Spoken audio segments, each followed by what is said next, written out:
Grazie mille. Giù per andare avanti con le slide. Giù, va avanti. Ok, benissimo.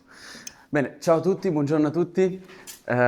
Io mi chiamo Piero e sono un illusionista e questo significa che faccio spettacoli di illusionismo e quindi mi esibisco con quelli che di solito chiamiamo i trucchi di magia, i giochi di magia. Quindi sicuramente a qualcuno di voi hanno regalato la scatola del mago da bambino, che tra l'altro se sei un ragazzo o una ragazza la scatola è del mago, però questo poi ne parliamo dopo, è sempre del mago, però all'inizio è una passione abbastanza comune.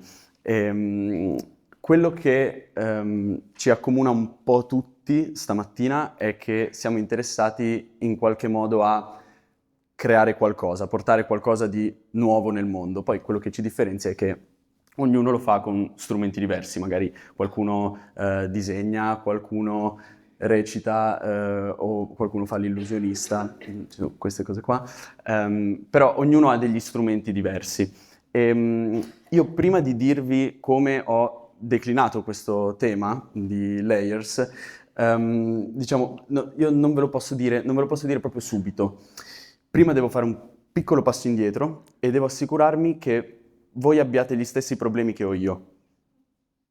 Nel senso che per farvi vedere i problemi che ho io, devo farvi entrare un pochino in quello che è il mio mondo. Quindi, questo grande mondo della magia e dell'illusionismo, voi vedete qui dietro un poster di Kellar, un poster dell'epoca in cui quando i maghi facevano dei poster si rappresentavano in questo modo maestoso, così se voi li guardate sembrano quasi dei Faust con questi diavoli che li consigliano dietro. Tra l'altro il Faust è stato una figura di riferimento per tutta una generazione di maghi. Però io adesso non vi racconto tutta la storia di Kellar o di Thurston, vi racconto un pezzettino della mia. Cioè io dalla prima volta che ho visto un gioco di magia dal vivo, quando avevo 6 anni, insieme a mia nonna, lì sapevo che era quello che dovevo fare. Quindi da lì ho cominciato a imparare tutti i trucchi che potevo, ho cercato di prendere, perché i maghi pubblicano dei libri, fanno dei DVD, c'è tutto un mercato interno della magia che si scambiano, diciamo, si scambiano e si vendono segreti, e ho cercato di impararne quanti più possibile. E all'inizio in realtà la formazione da illusionista è la formazione di qualsiasi artista, qualsiasi creativo, cioè impari una serie di tecniche. È come una sorta di prima di diventare artista devi diventare artigiano in qualche modo, quindi tu quelle cose le devi imparare a fare, quindi cominci con le varie tecniche. Tra l'altro la magia è una forma d'arte che riesce bene a abbattere, diciamo, la timidezza, un po' se qualcuno è un po' chiuso in se stesso, tendenzialmente riesce a esibirsi e a mettersi davanti alle persone tramite un gioco di magia. Questo perché, in un certo senso, tu sai delle cose che gli altri non sanno, tu hai dei segreti e avere dei segreti ti rende potente in qualche modo, cioè ti rende figo con gli altri bambini, perché comunque tu sai delle cose che loro non sanno. E poi certo, mano a mano vai avanti e poi ti fai degli amici, cresci, infatti di solito la scatola del mago se ne sta nell'armadio così, io l'ho tenuta. Però quello che diciamo è stato parte del mio percorso è stata questa grande entrata nella tecnica, ho imparato tanti giochi con le carte, tante piccolezze, sottigliezze così. E a un certo punto c'è stato questo momento di, diciamo, una crisi di mezza età, per cui a un certo punto vedevo che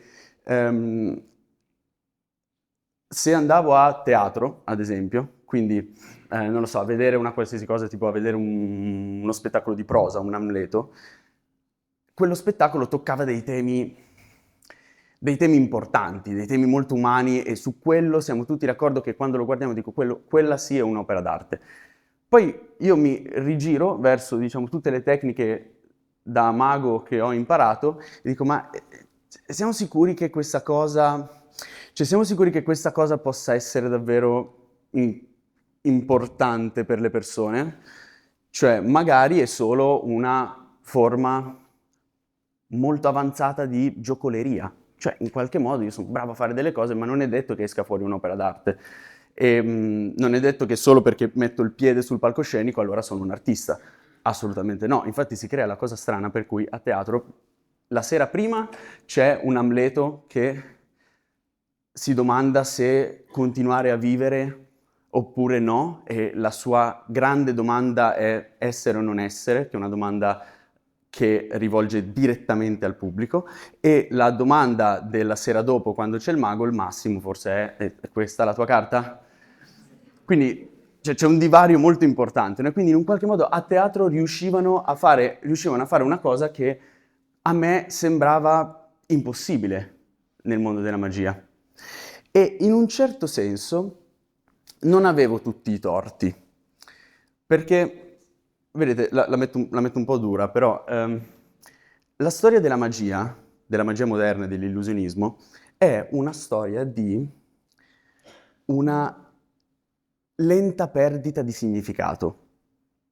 Vi faccio vedere questa cosa. Questo è Max Maven, che ci ha lasciato da poco, tra l'altro, grandissimo illusionista e mentalista. E lui dice, per non tradire, leggo, gli illusionisti del XX secolo sono riusciti nella straordinaria impresa di prendere qualcosa di intrinsecamente profondo e nell'arco di 100 anni renderlo triviale.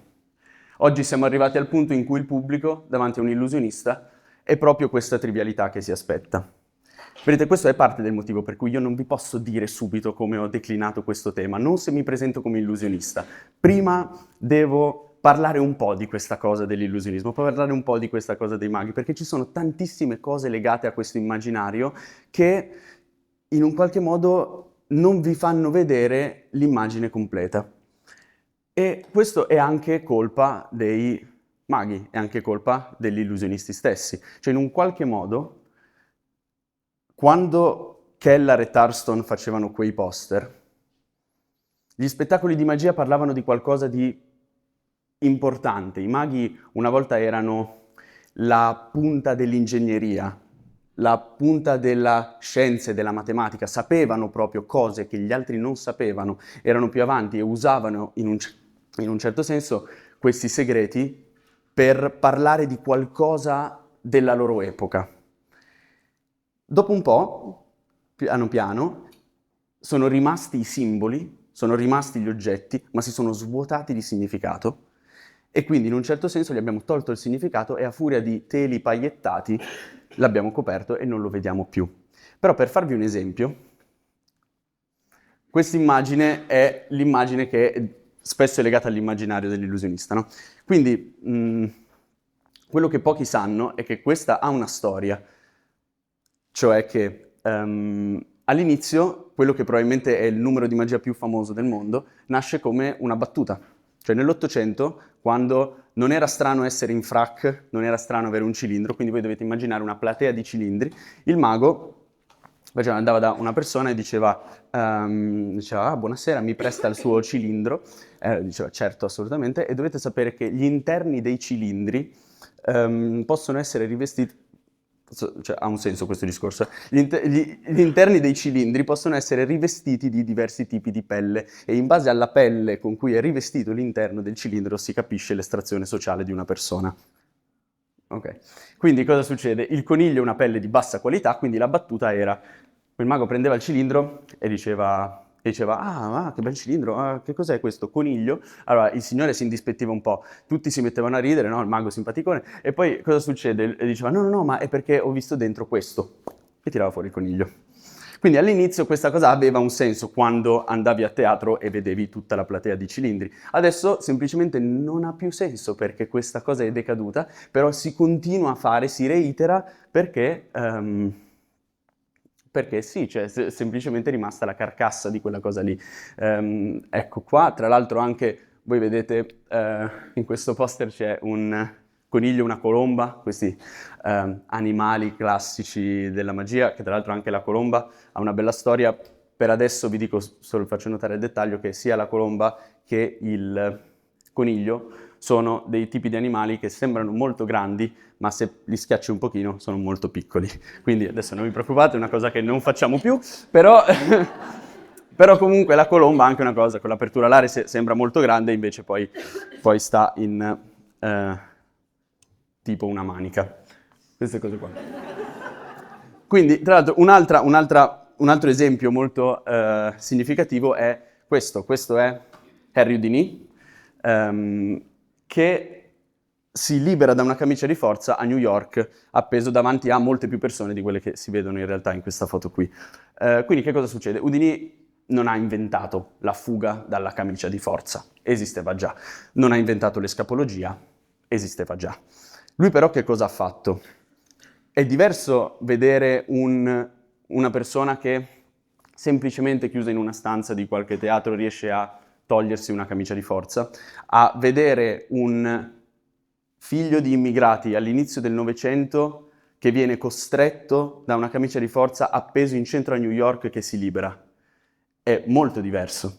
Quindi che cosa succede? Vedere uno spettacolo di Houdini era molto di più di vedere una persona che semplicemente si toglieva le manette, che ok, va bene, però il punto è che quello spettacolo lì, in quel periodo lì, era qualcosa che riusciva a parlare del suo tempo, a parlare alle persone di qualche cosa. Cioè vedere Houdini che si liberava era vedere una persona togliersi da una serie di vincoli della società, vincoli fisici, vincoli mentali, cioè era un qualcosa di forte. Anche molte altre illusioni erano percepite in un modo molto diverso, cioè ad esempio, non vi racconterò tutta la storia, ma se dopo rimanete ne possiamo parlare, della donna tagliata a metà. Questa grande illusione, anche questa nasce inizio Novecento, e cioè, le persone in teatro urlavano. Cioè non era adesso noi diciamo, beh certo, taglia la donna a metà, però il fatto è che la prima volta quando queste illusioni sono nate, le persone non avevano mai visto niente del genere, quindi era qualcosa di completamente assurdo. E anche nel caso delle scapologie, nel caso della donna tagliata a metà, abbiamo tenuto le casse, ci abbiamo attaccato le paillette e era tutto bene, più o meno. Quindi, vedete, adesso vi faccio un altro esempio, dopo questi poster di maghi famosi metto uno mio, quindi cioè proprio... Però, questo è il primo spettacolo che io ho fatto, è stato nel 2021 in piena pandemia, quindi questo era uno spettacolo online, essenzialmente mandavo per posta una scatola con dentro degli oggetti che le persone potevano usare per far succedere i numeri di magia a casa loro. E quindi che cosa succede? Io, perché ve lo racconto? Perché come vi dicevo prima, io sono partito imparando le tecniche. Per me gli spettacoli di magia erano spettacoli di trucchi.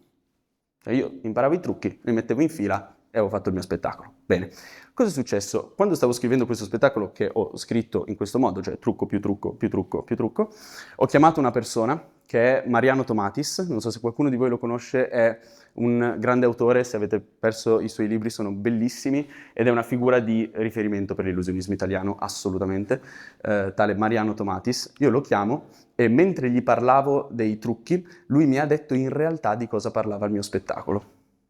A me. Cioè, io non lo sapevo. Quindi mi ha detto, ed è la prima volta che sono entrato in contatto con questa idea qua, che i maghi hanno sempre cercato di rappresentare, di realizzare per finta i sogni delle persone. In un certo senso, comunicare a distanza è sempre stato un bisogno delle persone. E cosa succede oggi che lo possiamo fare sempre? Forse è proprio oggi che lo possiamo fare sempre che troviamo un bisogno di un qualcosa di fisico, che si possa toccare, come la scatola che mandavo. Cioè per me era importante che le persone avessero degli oggetti in mano e non semplicemente che guardassero una cosa online. E quindi cosa succede? Che ho cominciato a pormi il problema che forse questa cosa dell'illusionismo aveva una portata artistica un po' maggiore di quella che pensavo. Cioè, ora, non voglio neanche stare 20 minuti a parlare solo di storia dell'illusionismo, il punto è che a un certo punto impari delle tecniche, trovi un sacco di modi di dire qualcosa e poi ti fai la domanda, e mo? Cioè, cosa dico?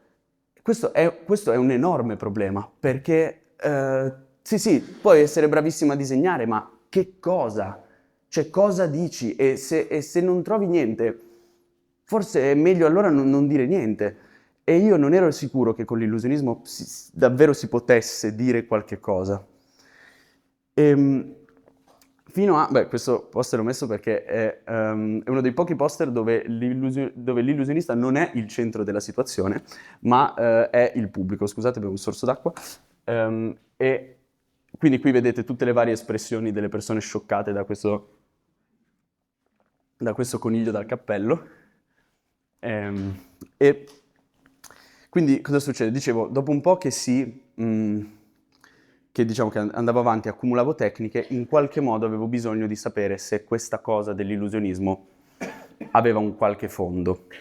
Quindi che cosa, diciamo, mi sono messo insieme a altre due persone che sono due miei amici, due colleghi, che sono Andrea Rizzolini, Nicolò Fontana, e insieme ci siamo posti il problema e la domanda. Tra l'altro in un modo estremamente serio, cioè questa cosa arriva da proprio una crisi di senso personale, cioè io guardavo questa cosa e dicevo, ma quindi sono solo giochi di carte? Cioè, che cosa significa che faccio il mago? È una roba stranissima da dire. Quindi ci siamo messi lì e abbiamo detto, vediamo in che senso un mago, e io credo che questa operazione qua possa, in realtà debba, essere fatta da qualunque artista. Cioè questo è un po' il problema, dopo che impari le tecniche, capire che cosa dire. Quindi in questo nostro, diciamo, percorso nell'illusionismo ci siamo fatti la domanda qual è la forma dell'illusionismo, cioè che cos'ha l'illusionismo che solo l'illusionismo può dire? Cioè perché mai, questa è la domanda, perché mai io dovrei spendere 2 ore, sedermi in un teatro, guardare solo un tizio che fa i giochi di magia? Cioè per carità, 10 minuti, bello, mezz'ora, bello, però dopo un po' se non mi dice niente Amleto è meglio. Quindi il punto è che cosa può dire lui che gli altri non possono dire. In un certo senso diciamo, guido attraverso questo ragionamento che noi abbiamo fatto, abbiamo cercato di scrivere, stiamo finendo di scrivere questo nostro, diciamo, primo manifesto di quello che noi abbiamo chiamato neo-illusionismo. E l'idea è che ovviamente l'illusionista per lavorare deve ingannare le persone. Deve non dirgli tutta la verità, deve tenere dei segreti, perché in uno spettacolo di magia poi possiamo parlare di tutti i contenuti, può parlare di quello che vuoi, però le cose che devono sparire, le cose che devono volare, cioè, e devono volare bene. Quindi c'è una parte tecnica che è imprescindibile e dobbiamo passare per forza da lì. Quindi io riconosco che la forma specifica della mia arte, come per la danza può essere il movimento, per me sono gli inganni. Quindi adesso arriviamo alla declinazione di questo tema, anche se siamo un po' verso la fine, però gli inganni, in un certo senso, diciamo, quello che è la materia propria di quello che faccio, si presentano sempre in un certo modo. Quindi c'è un ingannatore, c'è un pubblico che deve essere disposto a essere ingannato, e poi c'è una qualche realtà apparente che io sto cercando di far sembrare reale, giusto? Questa più o meno è la dinamica. E in un certo senso i maghi l'hanno sempre tenuta e ci hanno marciato per tanti anni e semplicemente erano spettacoli di cose che il pubblico non capiva. Ok. Che cosa succede però? Forse, visto che noi trattiamo gli inganni, cioè quello che facciamo sono inganni, allora forse quello di cui possiamo parlare sono le illusioni.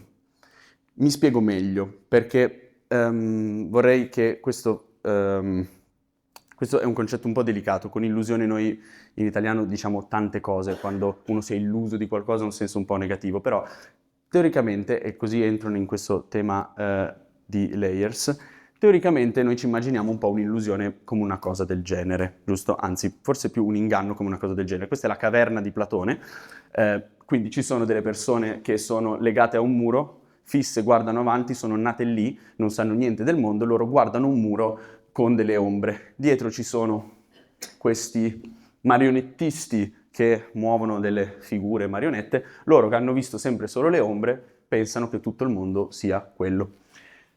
A un certo punto uno si libera, Platone non dice bene come si libera, uno si libera, esce, se ne va, guarda e a un certo punto comincia a vedere le marionette, scambia le marionette per le cose vere, dice no guarda mi sono ingannato tutto questo tempo, io che pensavo che le ombre, no, le cose vere sono le marionette.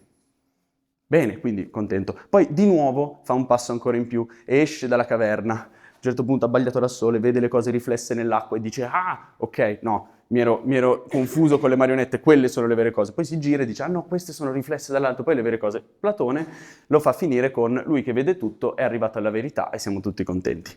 Figo. Però il problema qual è? Così, questa è una vaga forma che hanno gli inganni, no? Io credevo una cosa, poi a un certo punto non la credo più. Quando parlo di illusione, parlo di una cosa un po' diversa. Io credo che gli inganni, quindi la forma di fare un inganno sul palcoscenico, uno spettacolo di magia, possa parlare di un qualcosa di più, che sono queste illusioni, le dobbiamo immaginare come, non tanto come la caverna di Platone, quanto diversi piani di realtà in cui è possibile vivere e non è detto che uno sia più vero dell'altro. Cioè è più così la situazione. Nel senso che il grande problema della caverna di Platone è che a un certo punto arriviamo alla fine. E quindi, era tutto un altro mondo quello, però il punto qual è che quando la persona arriva alla fine e arriva su e vede le cose vere, è tranquilla. Dice, ah, ok, mi ero ingannato tutto questo tempo, il mondo in realtà è fatto così. A posto. Ma crede questo con la stessa certezza con cui credeva che le ombre erano tutto il mondo. E non è che possiamo tanto raggirare questo problema qua. Questo è il problema della storia del pensiero, questo è il problema della storia anche interna alla scienza. Cioè, non è detto che il mondo funzioni così. A un certo punto c'è la rivoluzione. A un certo punto dice, ah no, scusate, no, l'universo, in realtà abbiamo sbagliato, il sole non era lì, era là. Sì, ma è al contrario. Cioè, nel senso, in che mondo abbiamo vissuto fino adesso? E poi cos'è? Visto che l'ha detto uno, poi certo fai i calcoli. Figo, va bene, i calcoli vengono. I calcoli tra l'altro vengono finché non vengono più. Cioè, più o meno questa è la storia della scienza. Però il problema qual è? È che forse il grande tema di cui può parlare una persona che su un palcoscenico inganna le altre persone e che quindi tiene dei segreti, mette un muro. Cioè, io per fare il mio spettacolo devo non dirvi delle cose, per forza. Quindi, visto che già ci sono tante bugie e visto che già ci sono tante cose non vere, la grande sfida è cercare di parlare di qualcosa, almeno dire qualche cosa di vero in uno spettacolo di magia. Quindi, almeno diciamo, l'idea è quella che sia possibile usare questi inganni, che l'inganno è facile perché ha un trucco, quindi può essere svelato, per parlare di illusioni, cioè per parlare di grossi impianti di realtà che stanno su finché stanno su. E sicuramente non è un discorso ingenuamente relativista, come ah no, ma tanto la verità non esiste, quindi siamo tutti no, la verità no, esiste finché non esiste più, cioè finché non muore. Questo, diciamo, poi, guarda, io studio filosofia, quindi su questo vado, cioè, proprio a nozze, di solito cercando di complicare problemi che a volte neanche esistono, quindi, vabbè. Però il tema è un po' questo, cioè, forse l'illusionista può farsi carico di domande più importanti di semplicemente come ha fatto. E quindi io credo che quello che è stato, diciamo, il mio percorso sia abbastanza comune all'interno di un percorso artistico, un percorso creativo, cioè a un certo punto impari delle cose e poi magari queste cose qua magari non hanno senso, magari sono belle cose, sì, sappiamo fare i disegni, figo, i programmi li sappiamo usare bene, fighissimo, va bene.